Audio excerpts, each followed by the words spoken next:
प्यारे बच्चों, सुमध्यान। आज हमारे पाठ का विषय है सुंदर लाल। सुंदर लाल एक छोटा सा बच्चा है और खास करके इस पाठ में हम प्रकृति से जो लगाव होता है ना इंसानों का, वो हम जानेंगे। इस पाठ में आप देखिए किस तरह से सुंदर लाल को एक प्रकृति से, यानी प्राकृतिक पेड़ों पौधों, ठीक है ना, पेड़ पौधों यानी प्रकृति के प्रत्येक चीजों से उसको लगाव रहता है। और सबसे बड़ी बात है, मैं एक छोटा सा एग्जांपल देता हूं, आप समझ लेंगे।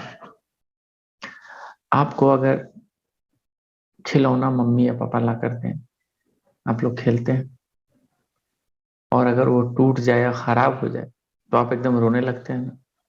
क्यों? क्योंकि आपको उस खिलौने से लगाव हो जाता है और जैसे ही वो खराब हो जाता है तो आपको बुरा लगता है ना। यस और नो? यस। तो इस पाठ में एक बच्चा है, लेकिन उसको खिलौने से नहीं, प्रकृति में हो रहे बदलाव और पेड़ों की हो रही कटाई से बड़ा ही दुख होता है। इसी से संबंधित यह पाठ है और इस पाठ में हमें खास करके पेड़ से पेड़ से लगाव और पेड़ के महत्व को, यानी प्रकृति में पेड़ का कितना महत्व है, ये हमें खास करके बताया गया है। ठीक है ना? तो चलिए हम पाठ पर आते हैं। यह है हमारे सामने पाठ। ठीक, सुंदर लाल।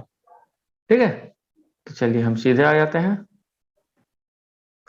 ये पाठ है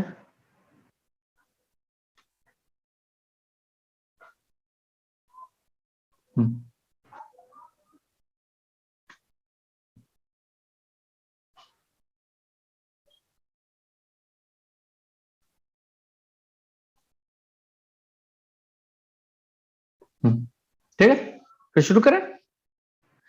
तो देखिए, सुंदर लाल, पाठ 7। आप देख रहे हैं ना, यह है सुंदर लाल और किस तरह से इसको पेड़ों से, पौधों से और प्रकृति से लगाव है।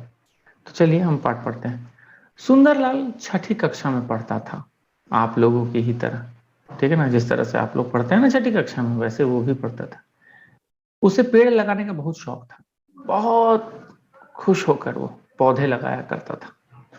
वह एक पहाड़ी गांव में रहता था। वो एक पहाड़ के एक गांव में छोटा सा रहता था। आसपास के जंगल से पेड़ों के बीज उठा लाता, उन्हें बोता, पौधे तैयार करता और फिर उन पौधों को लगा देता, उन्हें पानी देता और फिर वे छोटे छोटे पौधे बड़े वृक्ष बन जाते। सुंदरलाल को जितनी रुचि पेड़ लगाने में थी, उतनी ही रुचि पढ़ाई में भी थी। ठीक है, वह रोज नियमित रूप से स्कूल जाता था। गुरुजी पाठ पढ़ाते, उसे पूरी तरह से याद करता और परीक्षा में सदा प्रथम आता। ठीक, समझ में आई बात? तो ऐसा नहीं है कि केवल उसको प्रकृति से लगाव था, वह पढ़ने में भी बहुत अच्छा था। बड़ों की जो है बड़ों का आदर करता था, आज्ञा का पालन करता था, पढ़ने में भी बहुत बढ़िया था। कितना बढ़िया लड़का था। ऐसा नहीं है कि बहुत लोग ऐसे होते हैं कि जिसको इस काम में नहीं मन लगता तो उस काम में मन लगता है, लेकिन यहाँ ऐसा नहीं है। यहाँ सब चीज में वो अव्वल था। तो यहाँ देखिए, पेड़ लगाते लगाते सुंदरलाल 20 वर्ष का हो गया। उसने हाई स्कूल की परीक्षा पास कर ली। उसे पेड़ पौधों से इतना लगाव हो गया कि वे सब उसे परिवार के लोगों के समान ही दिखने लगे। ऐसा लगा उसको, सुंदरलाल को ऐसा लगने लगा कि ये पेड़ पौधे भी मेरे परिवार का हिस्सा है, अर्थात मेरे परिवार के सदस्य की भांति हैं। जिस तरह से परिवार में माता पिता भाई बहन होते हैं, तो उसको लगता था कि ये माता पिता भाई बहन की तरह ये पेड़ भी मेरे ही परिवार के सदस्य हैं। ठीक है ना? और उसने अपनी एक मित्र मंडली तैयार की। ठीक है, मित्र मंडली तैयार की और उनमें पेड़ पौधों के प्रति स्नेह भावना जागृत की। और उन लोगों में क्या किया, एक ऐसा अपना ग्रुप बनाया और उसमें जो है पेड़ पौधों के प्रति जो है उनका क्या था, एक ऐसी भावना जाग गई उसके अंदर कि उसके दोस्त भी जितने थे वह पेड़ पौधों के प्रति काफी ज्यादा आकर्षित होने लगे और उन्हें भी काफी लगाव हो गया, ठीक है ना, पेड़ पौधों से भी। अब आगे देखते हैं। तो यहां देखिए आगे, और उनमें पेड़ पौधों के प्रति स्नेह भावना जागृत की। उसका कहना था कि ये पेड़ हमारे माता पिता के समान है, जिस तरह से माता पिता हमारी रक्षा करते हैं उसी तरह से ये पेड़ भी हमारी रक्षा करते हैं। ये हमें छाया देते हैं, फल देते हैं, और जिस प्रकार माँ अपने बच्चों के लिए सभी प्रकार के दुख सहन करती है, उसी प्रकार ये पेड़ पौधे भी धूप, वर्षा, जाड़ा, धूल आदि सब अपने ऊपर लेकर हमें सुख देते हैं, हमारी रक्षा करते हैं। जब कभी कोई व्यक्ति हरा वृक्ष काटने लगता तो उसे बड़ा कष्ट होता, ठीक है। जब भी कोई व्यक्ति को देखता कि एकदम अभी पेड़ बहुत अच्छा है और एकदम हरे रंग का है, उसको काट रहा है, उसको बहुत बुरा लगता, बहुत दुख होता। उसे ऐसा लगता जैसे वह पेड़ नहीं, उसके शरीर का अंग काट रहा है। ऐसा लगता कि कोई उसको, पेड़ को नहीं काट रहा है, अगर हमें हमारे हाथ को या हमारे बाजुओं को अगर कोई काटे तो कैसा दर्द हो, वैसा दर्द उसे महसूस होता था। जब कभी कोई व्यक्ति हरा वृक्ष काटने लगता तो उसे बड़ा कष्ट होता, यानी दुख होता, दर्द होता। उसे ऐसा लगता जैसे वह पेड़ नहीं, उसके शरीर का अंग काट रहा है। वह उसे विनम्र भाव से समझाता, यानी बड़ी ही नरमी के साथ, और पेड़ काटने से रोकता और कहता प्लीज पेड़ मत काटिए। न मानने पर वह उससे लड़ने मरने के लिए तैयार हो जाता, बोलता अरे आपको हम बोले मत काटने के लिए, उससे लड़ जाता था जो भी काटता था। सुंदरलाल अपनी बीए की परीक्षा, यानी ग्रेजुएशन, बीए की परीक्षा के लिए नैनीताल जा रहा था। उसे नैनीताल जाना था। उसने रास्ते में कुछ लोगों को एक साथ बहुत से पेड़ काटते देखे। अब उन्होंने क्या देखा कि अरे इतने सारे लोग पेड़ काट रहे हैं।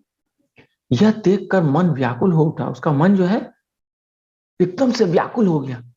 ये तो सही नहीं हो रहा है, ऐसा बिल्कुल नहीं होना चाहिए था। वह बस से उतर पड़ा और पेड़ों को काट रहे लोगों को जाकर समझाने लगा, पेड़ों के महत्व के बारे में बताने लगा, पेड़ क्यों नहीं काटने चाहिए बताने लगा, किस तरह से पेड़ हमारी रक्षा करते हैं, हमें हर तरह का सुख प्रदान करते हैं, ये सब बताने लगा, ठीक है। पर उसकी हैरानी का ठिकाना न रहा जब उसने सुना कि वे लोग कंपनी के नौकर हैं और कंपनी ने जंगल का ठेका ले रखा है, जंगल काटने का ठेका ले रखा है। अब आप सोचिए, जब उसने समझाया तो लोग तो फिर भी कुछ हद तक समझ रहे थे, लेकिन बोले देखो बाबू हम कुछ नहीं कर सकते, समझे ना। क्यों? क्योंकि कोई फायदा नहीं है। हमें भाई ये कहा गया है, क्या कहा गया है कि भाई आप, हमें ये कहा गया है कि आप कंपनी के लोग, आप चुपचाप आपको जो कहा गया वो करिए, यानी पेड़ काटिए और निकलिए यहाँ से, ठीक है ना। वहां के जितने मजदूर लोग थे, मजदूर लोग, वो लोग बोलने लगे। यही कारण था कि पेड़ काटना बंद नहीं कर सकते थे। उन्होंने क्या कहा कि देखो भाई हम कंपनी के लोग हैं, हम पेड़ काटना बिल्कुल बंद नहीं कर सकते। यह जानकर उसे दुख भी हुआ और आश्चर्य भी। उसने कभी सोचा भी नहीं था कि इस प्रकार इतने बड़े स्तर पर पेड़ों की कटाई भी हो सकती है, यानी इतने सारे पेड़ एक बार में काटे जा सकते हैं, उन्होंने नहीं सोचा था। मतलब खास करके सुंदरलाल ने, तो सुंदरलाल का उन कंपनी मजदूरों पर तो कोई बस नहीं चला, पर उसे इसका भयंकर परिणाम दिखाई देने लगा, ठीक है। बस तो नहीं चला कि भाई मैं इन लोगों को कुछ नहीं कर सकता हूँ, लेकिन उन्होंने, मतलब जो सुंदरलाल है वो सोचने लगा कि अरे ये पेड़ नहीं रहे तो क्या होगा, इसका परिणाम, इसकी वजह से फिर क्या हमें भुगतना पड़ेगा, ये सब सोचने लगा। यदि इस प्रकार सभी पेड़ पौधे धीरे धीरे कट जाएंगे तो ये सारे हरे भरे जंगल उजड़ जाएंगे और गांव में बसने वाले सब लोग अनाथ होकर रह जाएंगे, ठीक है। सुंदरलाल अपने गांव लौटा तो उसका मन आत्मग्लानि से भरा हुआ था, यानी अपने आप में खेद, दुख होना। वो खुद से ही बहुत दुखी था। क्यों? वह उन कंपनी मजदूरों को वृक्ष काटने से रोक नहीं सका था। यही उसकी आत्मग्लानि का मुख्य कारण था। इसलिए वो अपने आप में खुद क्यों दुखी था? क्योंकि वह उस कंपनी के लोगों को रोक भी नहीं सका। उसने अपनी मित्र मंडली की सभा बुलाई। उसने सभा में गांव के अन्य लोगों को भी आमंत्रित किया। एक सभा बुलाई और उसमें गांव के जितने लोग थे, बहुत सारे लोग, अन्य लोग, उन लोगों को भी बुलाया। लोगों को पेड़ पौधों का महत्व समझाया इस प्रकार लगातार पेड़ काटने से उत्पन्न होने वाले खतरे के बारे में बताया। कहते कहते उसकी आंखें छलक पड़ी, यानी वो रोने लगा। वह कहने लगा कि मुझे, क्या कहने लगा, जरा सुनिएगा, वह क्या कहने लगा।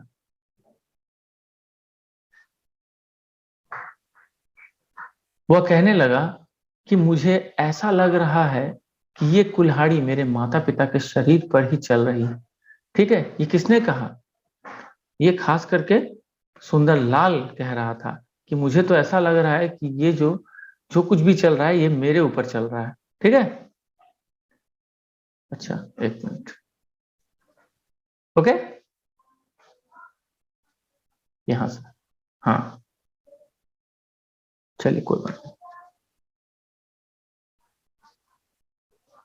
चलिए अब यहां ध्यान दीजिए।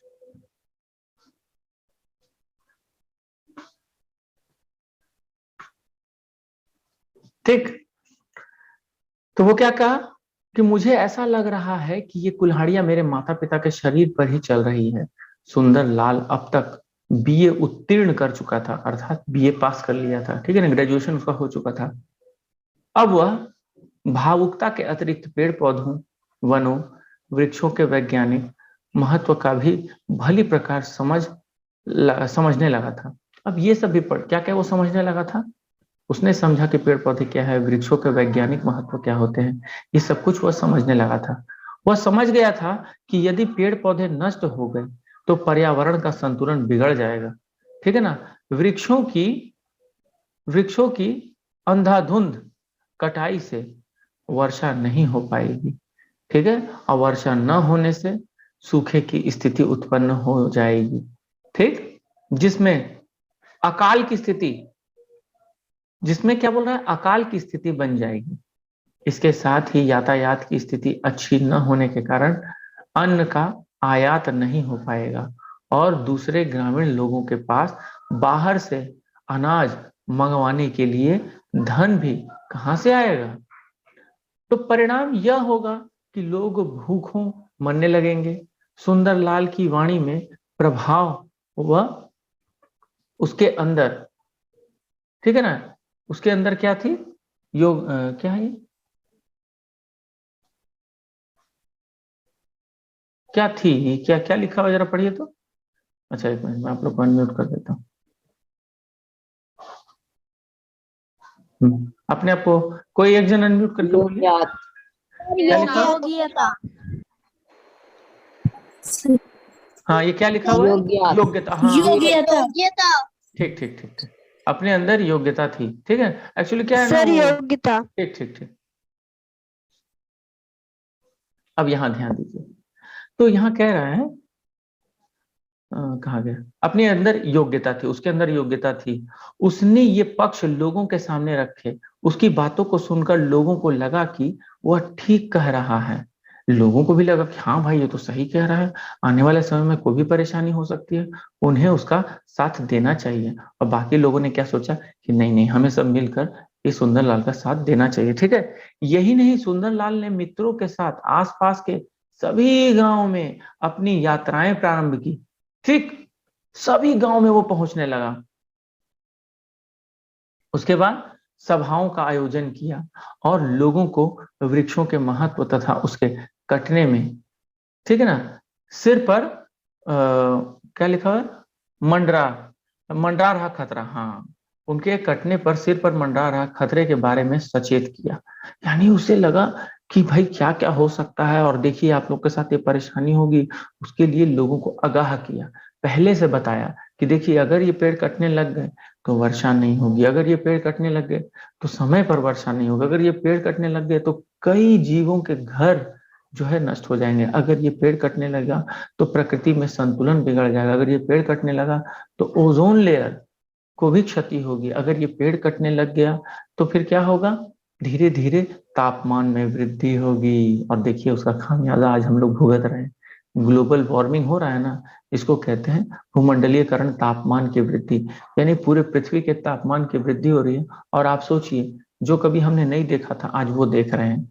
अप्रैल के शुरुआत में क्या 42 डिग्री आज तक हुआ था? कभी नहीं। यह 42 डिग्री कब होता था? मई के अंत में जाते जाते, लेकिन अब ठीक होली खत्म हुआ और उसके अगले दिन से 38, 39, 40 डिग्री तुरंत पहुंच गया, और उसके ठीक एक हफ्ते बाद 42 डिग्री तक पहुंच चुका था। तो ये स्थिति है। तो ये किसके कारण है? पेड़ के कटने के कारण। अगर हम लोग शुरू से पेड़ की कटाई को रोक सकते, उसको बचाव कर सकते, तो शायद ये परेशानी आज हमारे समक्ष नहीं होती। ठीक है। यही नहीं, सुंदरलाल ने मित्रों के साथ आसपास के सभी गांवों में अपनी यात्राएं प्रारंभ की। ठीक है, सभाओं का आयोजन किया और लोगों को वृक्षों के महत्व तथा उसके कटने से सिर पर मंडरा रहे खतरे का भी क्या किया? सिर के सिर पर मंडरा रहे खतरे के बारे में सचेत किया। उसने इनके बारे में सरकार को पत्र लिखे। अब उस समय के तत्कालीन सरकार यानी उस समय के सरकार को पत्र भी लिखा सुंदरलाल ने। तरु रक्षण, तरु मतलब पेड़ या वृक्ष की रक्षा एवं वृक्षारोपण संस्थान और वृक्ष को रोपने की जो एक संस्था थी, संस्थान का गठन किया। इसके साथ ही उसने लोगों को वृक्षों की कटाई रोकने का एक ढंग समझाया। देखिए यहीं पे बड़ा ही मजेदार चीज है। अब देखिए कोई वृक्ष को काट रहा है तो हम लोग कैसे बचाएंगे, समझाएंगे, और अगर फिर भी वो ना माने तो देखिए उन्होंने क्या किया। वह यह कि कंपनी मजदूर जब किसी पेड़ को काटने लगे तो लोग उस पेड़ से लिपट जाते थे ऐसे करके। देखिए, देख रहे हैं कैसे लिपटे हुए हैं, ये देखिए साथ में चिपक गए, देखिए साथ में, ये देखिए साथ में, ये देखिए। मने उन लोगों का कहना था कि यदि आप लोग को पेड़ काटना है तो पहले हम मुझे काटिएगा, तब मैं पेड़ को काटने दूंगा। अब कोई भी व्यक्ति रहेगा भाई तो इंसान को तो काटेगा नहीं, ठीक है ना। और क्या किया? लिपट जाए। इससे कंपनी मजदूर उस वृक्ष को काट नहीं सकेंगे, और यही हुआ। सुंदरलाल के इस आंदोलन को चमत्कारी ढंग से लोकप्रियता मिली, एकदम चमत्कार हो गया। लोग जो है सब लोग एकजुट हो गए और पेड़ को बचाने के लिए, ठीक है ना, उसमें लग गए, पेड़ को बचाने में लग गए। जहां भी कंपनी के मजदूर या कोई अन्य किसी वृक्ष को काटने लगता, लोग उस पेड़ से लिपट जाते, और इसी से चिपको आंदोलन का सूत्रपात हुआ। आपने कभी चिपको आंदोलन का नाम सुना है? कितनों ने सुना है चिपको आंदोलन का नाम? बताइए तो जरा, कितनों ने सुना है? बताइए। वाह सर मैंने। हाँ, मैंने। सर हम भी तो सुने आप मैंने भी सुना है। बिल्कुल सही, आप सर सब लोगों ने सुना हमने है। भी सुना। Very sir good. मैंने भी अच्छा, चलिए, चिपको आंदोलन से आप क्या समझती हैं, क्या क्या हुआ था बताइए। तो चिपको आंदोलन में पेड़ से लोग चिपकते हैं और पेड़ की रक्षा करते हैं। ओके, ठीक है। अच्छा, आप एक बार नंदिनी एक बार और बताइए। क्या सर चिपको आंदोलन में पेड़ को बचाने के लिए पेड़ में लोग चिपकते और बोलते हैं कि पहले हमको काटिए उसके बाद पेड़ को काटिएगा। Very good. हनी आप बताइए, हनी प्रियदर्शनी 6 से। Yes sir. सर चिपको आंदोलन में सर लोग मतलब कि पेड़ काटने से मना करते हैं और पेड़ में चिपकते हैं और पेड़ को सर काटने से बचाते हैं। Very good. चलिए, हर्ष राज आप बताइए।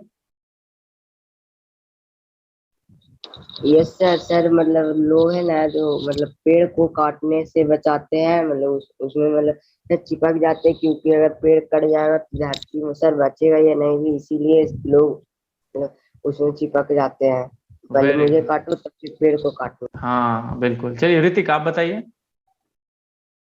सर चिपको आंदोलन उसको कहते हैं जिसमें पेड़ को सब लोग चिपकते हैं पेड़ से, क्योंकि बचाने के लिए कटने से, और फिर जो काटने के लिए आते हैं उसको बोला जाता है कि आप पहले हमको काटिए उसके बाद पेड़ को काटिएगा।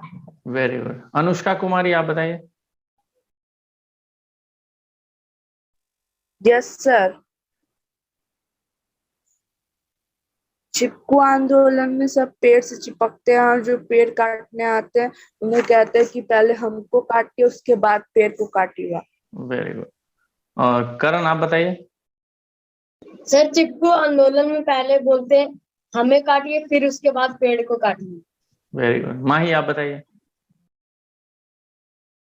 सर चिपको आंदोलन में होता है कि पहले वो पेड़ से चिपक जाते हैं और वो बोलते हैं पहले मुझे काटिए देन आप पेड़ को काटिए। आयुषी नारायण आप बताइए।